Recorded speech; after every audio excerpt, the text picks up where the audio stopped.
to Highland Noise Podcast. I'm Shane. I'm Glory. And we're here with Petey USA. And there's some questions to say about his new album, The Yips. So congrats on that, by the way. How do you feel about the response to it so far? Oh, feels good. Yeah, feels like it's like right where it needs to be, and people are resonating with it and saying nice things and buying concert tickets, and it's great. Yeah, I feel good. That's great to hear. The album rips. I saw some low ticket warnings on the tour. I'm like, everything seems to be up, which is good. Congrats on everything. We up. Yeah. Yeah, totally. Yeah, it's nice. Yeah, taking some big swings venue wise with this tour coming up. It's just nice to see people still engaged and buying tickets and stuff. I feel really lucky.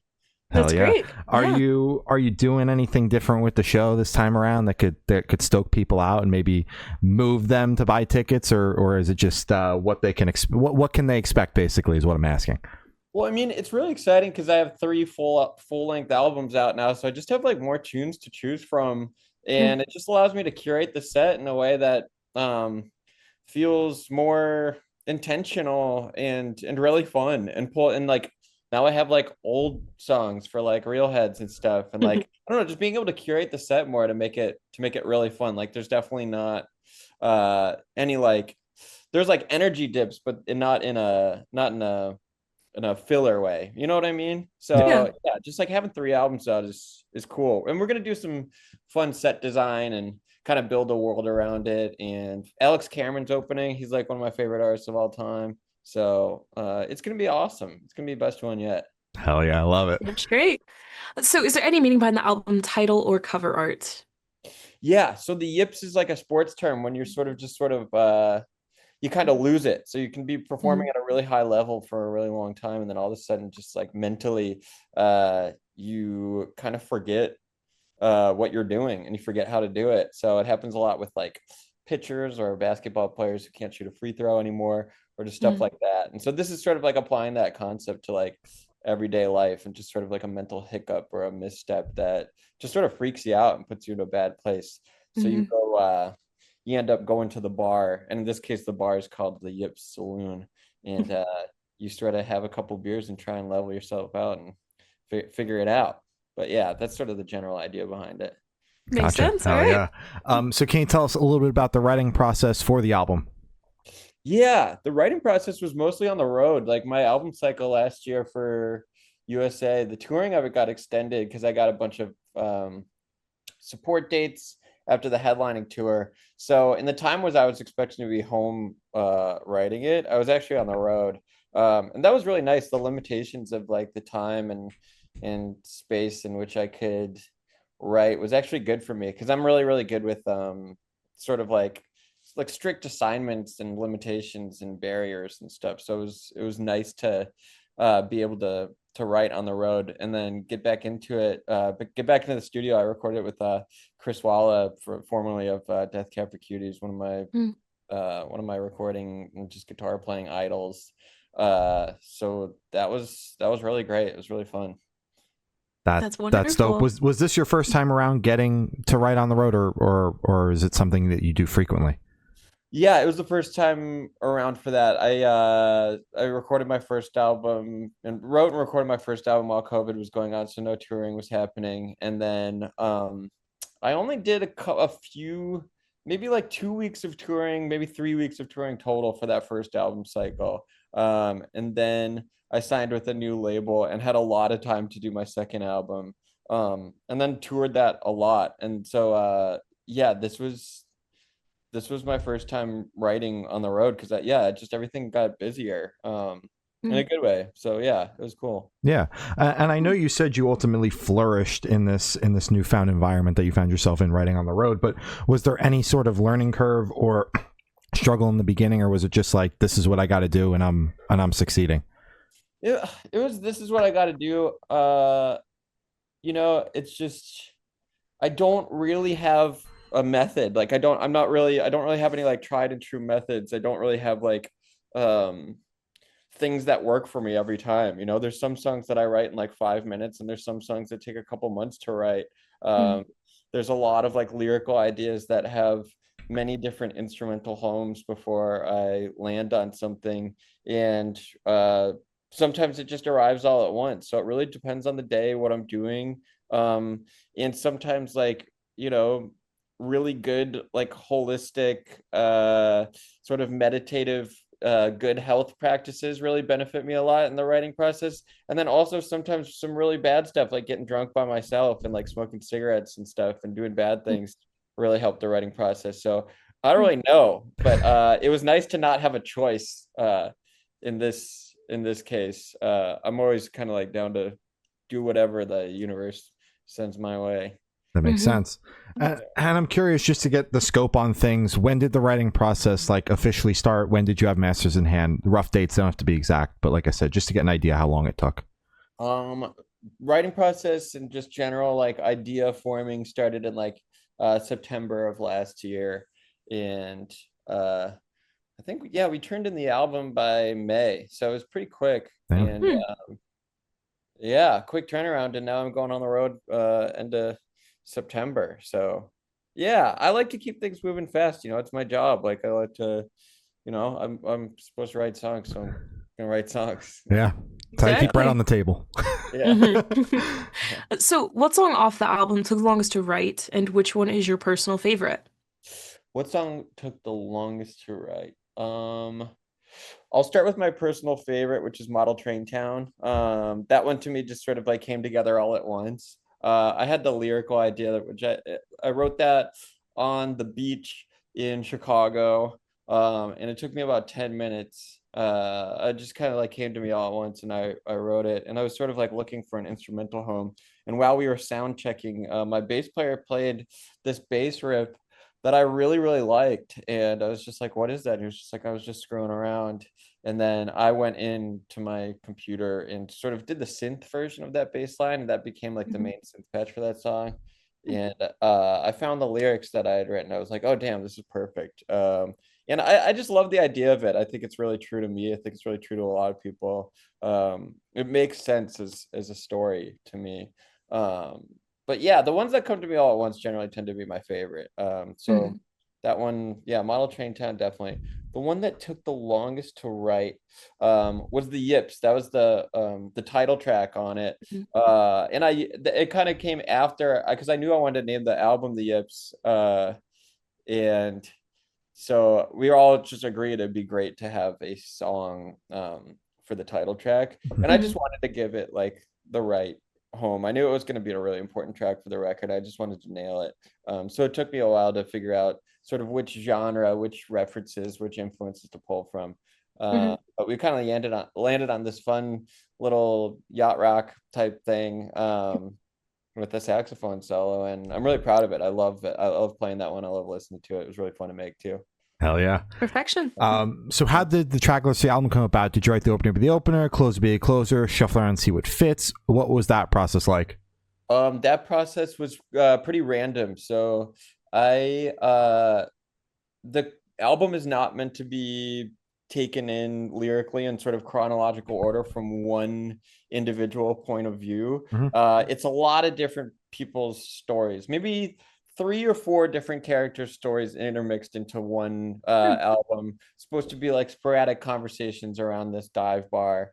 And so it was all pretty random, and I had a lot of insight, most of the insight from Chris, who did a lot of the sequencing, and just, he's produced so many legendary albums. He just has a real awesome head around sequencing and handoffs from one song to the other.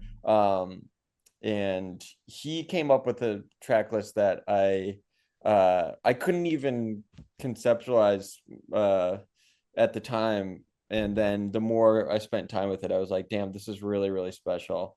And I just realized how important sequencing is in general. But yeah, it's pretty cool. Hell yeah. It's pretty dope. Hell yeah. And would you be able to tell us where your headspace is at while you're creating the record? Headspace is, making a record is the hardest thing about it, and is just like taking way too much information and then sort of shrinking it down to something that exists in like people's AirPods, So the beginning is really exciting but overwhelming, and you're just throwing so much at everything, and you have these big lofty ideas, and You get excited by hearing things played back at you with big studio monitors and stuff. Mhm. And then you'll take some time with it and being like, oh, maybe the big thing like is totally not the move. And as you get further and further down the line, it just gets more and more fun for me because it just turns from this giant, like confusing, huge cloud of ideas into something that you can just like, it becomes more puzzly, like putting together a puzzle. And there's an answer Yeah. for everything. And the further and further you get into the process, the more those puzzle pieces come together. And each one is super gratifying. Mhm. So I would say out of the whole cycle of being a musician, from writing, recording to touring and performing live, the time in the recording studio is my favorite because it's actually there's an answer for everything, and it's just really fun and it's like doing a puzzle. So Yeah. So basically, like your headspace is just getting fully engrossed in the writing and the recording process to ultimately make the best product. yeah, for sure, but also not getting bogged down by thinking too hard about anything and really knowing what part of it, like figuring out what part of it deserves a lot of critical thinking and what part of it could actually benefit by just sort of letting go and uh you know not stressing too much about it. So Fair And enough. how do you strike that balance, or is it still something that you're figuring out to this day? still something that I'm figuring out. I don't know if I'll ever figure it out or if I ever want to figure it out because I don't know if like the confusion yields some pretty maybe wacky and fun to listen to results that if I sort of like thought about it too much, I might if I got it dialed down to a science, I might miss out on some of the more I guess like not like far out, but I guess more like uh more elements of the music that make it distinctively me, Mhm. So I kind of like want to keep the confusion in there a little bit. Fair enough. That's a little flavor. Yeah. Yeah. So how do you recommend your fans to listen to this album for the first time? Should you do in the car with a friend, in dark with headphones on? Is workout album, party album? What do you personally recommend? I personally recommend listening by yourself with headphones on. It's a really, really lyric and narrative driven album. I would say the people that are drawn to my music are sort of like lyrics first listeners. So I think being able to take some real time with it by yourself might be the way in. And also just like, a lot of the songs, these are like kind of like multiple listen songs. I think I've heard, people start to really, really start resonating with after the third or fourth listen sometimes. And I think it's a great workout album. I know that the Yips is just like such great walking tempo. So if you want to get out there and get some fresh air and get yourself right, I guess the Yips is a great song to walk to. So I'd recommend that. All right. Perfect. All right. And this one should be super, super quick off the top of your head. I want you to describe this album for new listeners in 3 words. No more, no less. 3 words.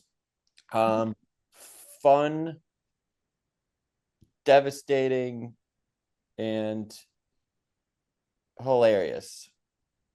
All right. Yeah, You got yeah. the you got the full scale, yeah. And in that same train of thought, is there a certain feeling or emotion you want listeners to have while going through the album? I just hope it, yeah, catharsis. I hope that's what they get out of it. Mhm. I like that. Hell yeah. All right. And are you able to touch on any particularly challenging or standout moments during the creation of that album, positive or negative? A challenging aspect of it, I recorded some of the songs with my live touring band, Mhm. and a challenging aspect was trying to, because we were going to go in and like that was the plan from the get-go, and trying to write for a band was really difficult for me because I had only sort of like written by myself for myself to record the parts Mhm. on my computer. Mhm.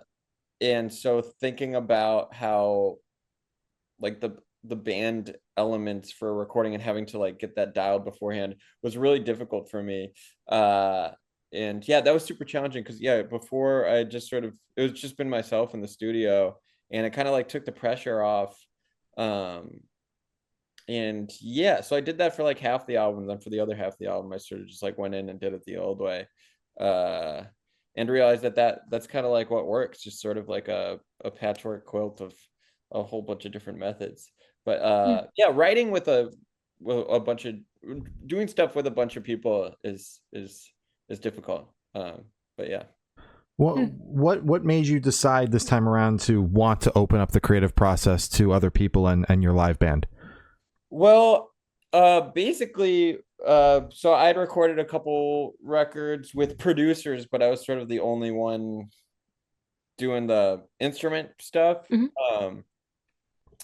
And then we'd bring the live band out, and the live band is basically just like kind of we learn how to play my songs and we adapt them for a live performance. So a lot of them are a little bit more like pop punk heavy or leaning live than they are on the record. And they're a lot bigger live. And then we did an audio tree session in Chicago. And before we got the record together, I mean, Chris lives in Norway, so he had to, fly. He had to sort of take a big risk without meeting me and without having any experience with me to go on and do this record. And I think that one thing that we both agreed was really cool was just like, I love your audio tree session. And that was with the band. And I was like, okay, cool. If that, let's just do that. And then we did it and we tried it out and it worked for many songs, and then it didn't work for some, but at that point Chris and I developed a rapport and knew each other really well. And I was just like, all right, let's take these last 5, I'll just write them and then I'll record the shit and we'll do it that way. But yeah, it was kind of just like, oh, we had this solid thing, which was the audio tree session that we could both look to get this thing started, and that was like sort of the motivation to start the record. So that's how it worked. Gotcha. That makes sense. Wonderful. So for this question, I want you to picture you're on tour. You're at a gas station for a rest stop. What is your snack of choice? I'm always going towards beef jerky, especially if it's like kind of like a cool looking, like, not like the name brand stuff. So I don't know. I'm just always looking for some quick protein. Hell yeah. Do you have a specific like beef jerky? Are you like a black pepper? Or are you like a teriyaki? What do we? I'm like a black pepper, whatever like the tried and true like most classic version is. Yeah, that's me. Damn straight. And on the topic of food, if your music project was a dish, what dish would it be and why? It would be a chicken masaman curry. Oh, yeah. Yeah, which it was the first. I was researching most delicious dishes in America because I wanted to get better at cooking, and I wanted to start out with what was widely considered the most delicious dish. And CNN Go listed masaman curry as the most delicious dish in the world. Yeah, that's fair. So I started with that one. So yeah, that's gonna be lofty goals for my music to be that, but we'll go with that. All right. Hell yeah, good pick. Yeah. Good pick. And for the last couple questions, going to shift completely away from music and go straight to death row. Boom. So if you're on death row, what would your last meal be with drink? It would be probably like a saltine cracker and water. Because if I'm sitting on death row, I would be so nihilistic at that point that I would have to live in a world where like tasty things are just a product of our imagination. I mean, I would have gotten so my Buddhism swag at that point where simple pleasures such as food would have ceased to exist in order for me to process the death journey that I was about to take. So yeah, maybe just like a saltine or something. Fair enough. Shit. All right. And if you could live in one fictional world for a week, where would you live? I would live in the Zelda universe. Oh shit. The Breath of the Wild universe. Yeah. I really like that.